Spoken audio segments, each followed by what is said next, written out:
Hey everyone, this is Evelyn Ackah from Ask Canadian Immigration Lawyer podcast. I have the pleasure today of welcoming Enoch, and I'm going to see if he can help me with Omololu. Is that right? Yeah, you got that right. Yeah. Thank you.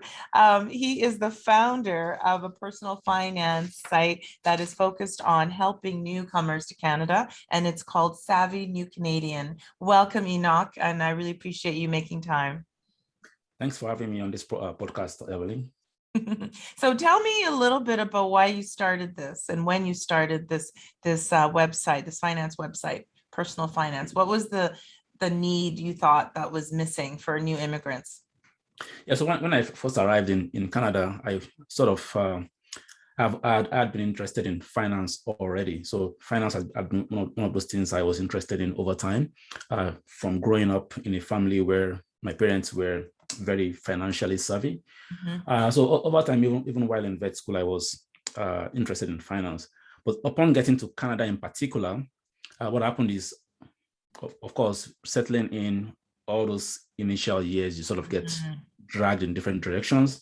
And then once I had a bit more time to actually think and breathe a bit more comfortably, then I was sort of looking into personal finances in Canada, and I realized that I didn't know a lot because, for example, things like the TFSA, I realized, you know what, I've been here for 2 years. This is the first time I'm coming across the name tax-free savings. Tax-free savings account. Yeah, so then I sort of realized, you know what, I sort of understand these things intuitively just because of my background. But then I had friends and family members who had no clue what these things are referred to. So Savvy New Canadians, when I started it in 2016, the intention was to, one, document for myself what I was learning. So I could go back and read my own summaries, as well as have a resource point I could point others to, newcomers, instead of having to answer everybody's question and then repeating myself over and over again. So that was the intention initially. And then obviously from there, it sort of grew beyond my own wildest imaginations, actually. That's incredible. I think you're right. I mean, obviously, as an immigration lawyer, even if people are coming as professionals like yourself and educated people, it's all new world in Canada. And, I think it's a wonderful resource. I'm going to be sharing it with our clients because they need to understand what they need, even establishing credit again and all those things. It takes a long time before you can buy a house, and I hear them coming back to me and asking me all these questions, and I can only help so much as a lawyer. So I think your website is going to provide some valuable information to clients of Ackah Law. But let me just ask you, you're a veterinarian by profession. So, tell me a little bit about that journey, because coming as a professional, I know, is not easy when you're foreign trained. Tell me about your journey and then why you've kind of decided just recently that you're committing 100% to your website.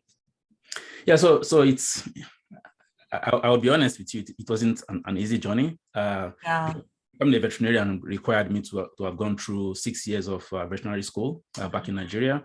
And prior to that, I also had a degree or a certification as an animal health technologist. So that was 2 years. So overall, I spent 8 years basically studying for veterinary medicine. And then upon arriving in Canada in 2011, I came in on a scholarship or a fellowship as a student. Right. Yeah, so I spent 2 years doing a master's degree here in Manitoba. Following that, the next step was to start working. But of course, as a veterinarian from Nigeria, you can't just come into Canada and work as a veterinarian. So I went through two years of exams that cost me tens of thousands of dollars. Yeah. Once I passed those exams, though, then I was able to start working as a veterinarian. And already I was with the government of Manitoba as a food safety inspector. So following getting my licensing here in Manitoba and Canada, I can also work in the US as a veterinarian. Wow. I got a veterinary job as a provincial livestock veterinarian for the province of Manitoba. And I did that from 2015 up until September this year. But as of September this year, my website had become too busy. So really, I was running 100-hour plus weeks for the last couple of years, and it was starting to have a toll on my my personal Of life, basically. course. Yeah. Because yeah, people have questions. I get every day I probably get emails in excess of 100 emails. I believe it. Yeah, so it's comments on the website. People are looking for answers, and yeah, you try to get people to work for you, but you have to also manage them. If you're Yes. doing a full-time job, it just becomes impossible. So Wow. as of middle of September this year, I'm currently committing 100% to the website and see how that goes in the near future. That's great. That is quite the journey. And I mean, you know what? I totally know how difficult it is, Enoch. You know, as immigrants come, they're so educated back home, and then it's like the journey just goes on and on. And so, I mean, I really commend you for going through all that. It's like the foreign trained lawyers that I have mentored in the past and articled with, just because they need to redo it all over again or part of it. It's incredible. So I find it really incredible that you're so committed to your Savvy New Canadian website that you would just say, I'm going to throw it all in and give it a go and see if I can, I'm sure hopefully down the line monetize it, you know, significantly. So I think that's wonderful. Tell me just generally, what are the biggest financial challenges you see or frustrations for new Canadians when they come to Canada? So I think to start off, it's often employment. So people come into Canada. Many of the people that Canada actually brings in or accepts through the economic immigration schemes are highly educated people. So these are highly educated immigrants who potentially come into Canada, and they may, in some cases or in many cases, have difficulties getting jobs that are commensurate with their educational background. Yes. So I look across a lot of people who, of course, that's a frustrating aspect, because you spent all these years, and I also went through the same thing. Yeah. Years in school, you get to Canada, there are opportunities everywhere in Canada, but then you also have to sort of work again towards becoming towards getting those opportunities to work for you, because there are real barriers. I mean, real barriers. Yeah, professional accounting, engineering, barriers to admission, you know? Yes. Oh, yeah. And again, because you're trying to now convert your degree into a Canadian accepted degree, you're also going to spend money. So you don't have a job, but then you're going to spend money on taking all these exams. Like I mentioned, I spent well over $15,000 taking my board exam. So that's, I think, is the main challenge. Is you start off with looking for reliable, good employment actually matches your skills, and then to get that done, you are potentially spending a lot of money, which, if you don't have it, could potentially prevent you from ever working in the field you actually came studied in. So that's I think is a main frustration. Yeah. I mean, I remember when I worked in Toronto on Bay Street for years. I mean, it's the same in Calgary, but there it was more so. Every taxi driver was a doctor, a lawyer, an accountant from back home and everywhere, whether they're from India, Pakistan, Africa, you know, Ghana, Nigeria. I saw so many, China. They were so well educated, and it was such, I just realized what a tragedy it was that we weren't able to take advantage of their services, you know, fully, and use them the way that we're meant to use them. So I hear you on that front for sure. What about when they get here? Let's say they do get work, because many people hopefully are coming in under a federal skilled worker or some kind of program as permanent residents, or they're coming as workers already.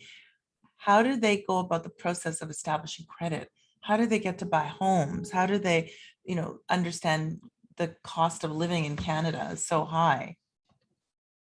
Yeah, so that takes a while to sort of get your hang of. What I find from my readers in particular is once people sort of sort out their issues with employment and all that initial settlement challenges, then the next thing they start thinking about is, okay, so how do I invest? How do I go about buying a home? Because people are now thinking about actually like establishing themselves in Canada. And for me personally, one of the shockers initially when I wanted to get a car first, as I was completing my master's degree and I was getting a job, was I realized, well, I needed to have a credit score. Yeah. And coming from Nigeria back then, we didn't have 3-digit credit rating systems in place. So I had no clue what a credit score was, credit history, and all of that. So of course, I was going to get a car loan, and they were offering me the rates that were absolutely ridiculous, because of course my bank wasn't interested in lending, extending credit to me. So those are some of the challenges that people I find newcomers sort of come across at some point, is because once you get into that readiness to start establishing yourself, then you have to think about things like growing your credit score, which means you need to take on some debt. Because without debt and credit histories of you paying back debt, unfortunately, you don't have a good credit. You won't have a great credit score. So then things about, okay, down payments. How do you go about getting a down payment? Well, how do you go about saving and not having to pay all these taxes? And then things like the TFSA come up, and then, okay, now I got a house. I hear college education is very expensive. Are my kids going to have to take a loan? Well, maybe not if you start saving in RESP and collecting grants and all of that. And then next thing people are thinking about, oh, you know what? I'm going to retire at some point. They say all these benefits are for people who have lived there all their lives, or I get just a small portion of the OAS or all of that. Then they want to start learning about, okay, maybe this is how I can maximize this registered retirement account so that I can save towards retirement. And then maybe this is how I can contribute to these programs or these pension plans, employer sponsored pension plans, and all of that, just so I can also retire comfortably. So they start thinking about retirement. So I think it's stages for everyone, depending on when you come in, how you came in, the resources you came in with, and your personal circumstances. Wow. No, that's a lot of information. And I can see that nobody tells you that. I mean, in our community, when my parents came to Canada in the 70s, they just were teaching each other. It was like, oh, did you do this? Oh, how did you buy a house? Okay, we're going to go buy a house. And it was like, you see somebody from the community, it's like, did you know this is what you, oh, I didn't know about this Canada grant. And so my dad was one of those people who was telling everybody, because he was here so much earlier than a lot of the people in the community, to help them, like, you got to start saving, you got to get a down payment, and you never have enough money. You always feel like you can wait longer, but the house of pricing, of houses keep going up. And you regret it if you don't just jump in and do it at some point with planning and foresight. But I'm really happy that you've created this, because I can't think of any other service or system or access, unless it's like settlement services that just deal with your initial entry. They don't deal with the journey of becoming a citizen, from the beginning to end, and becoming economically stronger through that journey. I don't think that I know of any other service that provides this. So tell me, Enoch, how do you make money? Like, how is this going to happen for you now? Are you looking at banks for sponsorship and other organizations? Because this is their target, like what you have built, right, is going to target the kind of immigrants that they want to invest in for mortgages, for school fees, I'd love to hear about the plan to turn this into a real, significant entity. Yeah, so right now I do have lots of affiliations with financial institutions. Good. And because my tendency is to look for what saves people money overall. So in investments wise, savings wise, checking accounts wise. So when it comes to services that everybody needs them anyways, but then I find them to be what I would use for myself. And I recommend to others. Then I do join those affiliate programs. So for example, I just throw out some. So for example, everyone is looking for the best savings account, for example, the best savings interest rates. So as opposed to getting 0.01% on your savings account, if I am putting my money in a bank, an online bank that is paying me 1.25%, for example, then I'm happy to promote that to my readers, or just anybody actually who is looking for information on Google. So and they search for the best high interest savings account in Canada. Hopefully they jump on my website. I get paid a commission for potentially, if they sign up, they get access to the best rates available in Canada, and it's a win-win for everybody. That's perfect. I can see that the Canadians will be using your site. I mean, because even for me and for us, even if we have financial planners and invest support, it's also it's that language of understanding money and financial strategy that I think that no matter what, we all can do better. So do you find that, I'm sure most of the people on your site are not even immigrants. I can see them being people that are in Canada, that are citizens, maybe that are still learning and want to maximize the knowledge that you're providing. Do you see that? So that's a great point to raise. So no, that's an excellent. I'm joining your site right after this. Yeah, like, so when I started in 2016, in the fall of 2016, it was Newcomers, and that was my goal, because I knew nothing much, in my opinion. So I was just going to teach somebody else who I felt was in the same shoes I was working in. Yeah. But to my surprise, though, the people who were sending me questions and emails and all of that have lived there all their lives. Like they will tell me, sorry if I feel a bit embarrassed, but can you help me out with this? I've lived there all my life. I'm like, okay, maybe these resources are actually needed by everyone. It's needed. And the numbers actually tell the story in the sense that, for example, in the last 30 days, because I checked this just last week, in the last 30 days thereabouts, we've had almost 600,000 visitors, unique visitors on Serving New Canadians. Well, the fact is 90% of those, 85% of those have lived there all their lives, or were born in Canada. How can you tell? Well, anecdotally, just based on the questions I get, okay. The percentages of newcomers versus people who tell themselves they've lived there all their lives, and then just appending that to the numbers to the site itself, I estimate it's in that range. So I think what happens is people are looking for information that summarizes the facts that they need, and that also gets rid of all the excessive, what was the right word now? Technicalities, the language and all those terms that people just want. It's the online world of today. They want quick and out. They do. They want straight information. Yeah. And so you've also, I know, published some books and resources as well in addition. So tell me about that. You've also, authored books. Is that what it is? Finance books and ebooks? Yes. Okay. Yeah, so I do have two ebooks, and those ebooks I wrote, one was in 2017, one was in 2018. Really, those books were targeting newcomers in particular. So the first one was how to buy a home in Canada. Yeah. And it just detailed, it takes people from step one to the last step, how I did it myself, what I went through, the processes I went through, what I looked at, what I thought about, the mistakes I made, and how to avoid them. All of us. Yeah. And then the second one is titled Understanding Canada's Retirement Income System. Again, targeting newcomers in the sense that it gives them an overview of all the programs, all the pension programs, how they started, how they work, eligibility requirements, how much you're going to expect to get, how you can potentially maximize those benefits, strategies to avoid clawbacks and all of that.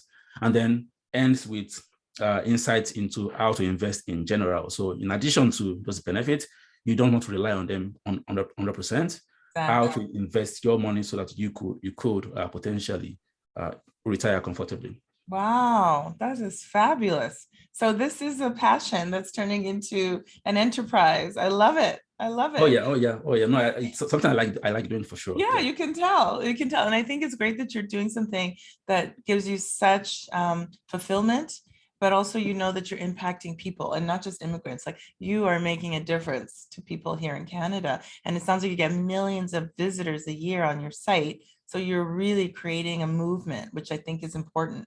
And honestly, for immigrants too, to recognize the importance of financial knowledge, right? One thing that I see in my profession is many immigrants, highly educated, coming in, business owners from other countries coming in, but yet they're starting all over again. And I feel like they need to learn how to we can create legacy for our children, because a lot of times people here already have that legacy. They have the inheritance, they have the this or that. And even if we have something back home, it's not something that's going to really be as valuable. So I love that, as we say in immigration, we're allowing people to come here and create legacy so that they can pass along the opportunities to their younger, family members or children. But then financial legacy and financial literacy needs to be passed down as well. What do you think about that? Because our parents may not always mean, I don't know, my parents, they did the best they could. They weren't as educated as my sister and I were both lawyers, but we were educated here because they moved here. And I think if your family members don't have financial knowledge, it's hard to pass it down. So how are you thinking about how you educate these new immigrants or even the Canadians, how they can communicate and translate that down to the next generation, which is really where wealth is created, I find, right? Yeah. Yeah, no, and that makes sense. So what happens is, using myself as an example again, I tie a lot of my, in quote, financial success back to my parents, because one, they lived in Nigeria, they're Nigerians, but then growing up, they passed on all these nuances, like all these lessons and learnings about money, how to save, avoid debt, and all of that. Well, all those learnings, not everything is applicable in Canada. For example, you have to take on debt. Yeah. But overall, the baseline is solid. So, and that helps me personally to succeed financially. And in addition to that, also is helping me get an education, supporting educational cares and stuff like that. So for serving new Canadians, the idea is when you have newcomers who come into Canada and they quickly understand the concept of investing, for example, and they understand that compounding interest is your best friend, and time, because the longer you actually you use for investing, the better your chances of growing that portfolio, growing your net worth, and then succeeding financially. Now, the trickle-down effect of that is when parents succeed financially, and they learn about things like the RESPs on time, and then they use those RESPs to potentially increase the chances of their kids going to college because they don't have to take on all this debt. Then I see that as being opportunities to actually pass on to legacies, helping your kids go to school, helping them get post-secondary education, you yourself succeeding financially so that your kids are not pressured to have to go leave school and go make a living. So so I think overall, if a newcomer is successful financially, the chances are that their descendants are going to also succeed. So again, in a small way, we are trying to help people along those journeys. Oh, I think it's so powerful. And we need to think about this. I mean, people don't always see immigrants as contributing in the same way. Like, this is why I'm always like, you have no idea. I can talk to an immigrant from Australia, which I just talked to, who owns a $200 million business, wants to move to Canada. That's an immigrant. They don't always, they think of immigrants usually as visible or poor and not educated. And I think what you're doing is really shifting that perspective. And I think it's empowering people who look like us or who don't look like us, even who are Canadian born, to see the value of planning, and they may be intimidated, like you say, by working with a financial advisor or an investment firm and, don't know how to do that. So you create a real an entrance opening for them to develop that literacy on financial strategy. So I think it's incredible. Can I just ask you, Enoch, as we're wrapping up, let's say immigrants in the 5-year, 10-year, 15 years, what do you see is the progression of some of their issues? Do you see that? What changes in terms of their financial planning or strategies that they're able to start to process in 5, 10, 15 years of being here? Yes, so I think once people get over the hump of settling in, so that's using me again as an example, I think the first 5 years, you're really trying to establish yourself, find a direction, get yourself a great job that is commensurate with your skills, and then getting a home, establish your family, and then just settling in. Following that, what I like to see, not necessarily what I have seen, because again, that would be anecdotal evidence, but what I would like to see for myself and for others is, in 10 years, you should already have established yourself. You should already have put in place financial planning tools for your retirement so that time is counting, you're growing your portfolio. And in that time frame as well, you should have, if you have kids, you have things like this RESPs in place, maximizing those government grants, taking advantage of all those benefits, growing your portfolio, getting your kids to school, encouraging them to pursue post-secondary as applicable. And again, depending on your age when you actually arrived in Canada, if you arrived in Canada in your 50s, for example, then obviously you have to extend the timelines, because now you have like maybe 10 years to 15 years to retirement. You want to focus on those retirement accounts to make sure that you're actually growing them, maximizing those tax sheltered returns. And now looking down 15 years, well, I've met a lot of immigrants here. And I think really Canada is a haven for opportunities. And I would say the majority of immigrants I have met have taken advantage of those opportunities to grow businesses, establish themselves, become employers themselves. So really adding back to their communities, paying taxes, like unbelievable taxes that people, sometimes I come across people, I'm like, you know what? And people look at immigrants and they're like, no, these people are just freeloaders. Well, maybe take a look at what paying our taxes they're paying and the amounts they're actually paying. So I think overall, over time, adding back to Canada and being being great citizens. Overall. Yes. I really, really agree with you. I think this is wonderful what you're doing. And one of the last pieces of information I'd love to ask you is, a lot of times people come here and they don't know what to expect. Is there one piece of financial advice before people immigrate that you think you would want people to know, that maybe even from my perspective and my team, we can start sharing? Because like they ask me things like, oh, where should I live? And should I go to Vancouver, Toronto? And I'm like, well, think about Alberta or Manitoba. Like, I always am, because I'm from Vancouver originally. I don't live there for a reason. I worked in Toronto for 12 years and I sold my place there and moved to Calgary because you get more money, more house for your money. So I try to give them my tips and tricks, but if they're set on Vancouver or Toronto, they need to know the cost of living is high. Oh, yeah. So what do you think we should be telling immigrants financially, or giving them a piece of advice around what to expect when they come? Because I don't think they're ever ready for the cost, no matter whether they're a wealthy person from South Africa or they're coming from a small town in the village somewhere. They still are shocked, I think, by the cost of living here. Yeah. And so before I answer your question, just a plug-in for Manitoba. So exactly. I think a lot of immigrants go to Manitoba. Starting out should actually think about Manitoba, because I came here as a student, so it wasn't deliberate, but honestly, from chatting with other people in other provinces, Manitoba is a great place to start off as a new immigrant.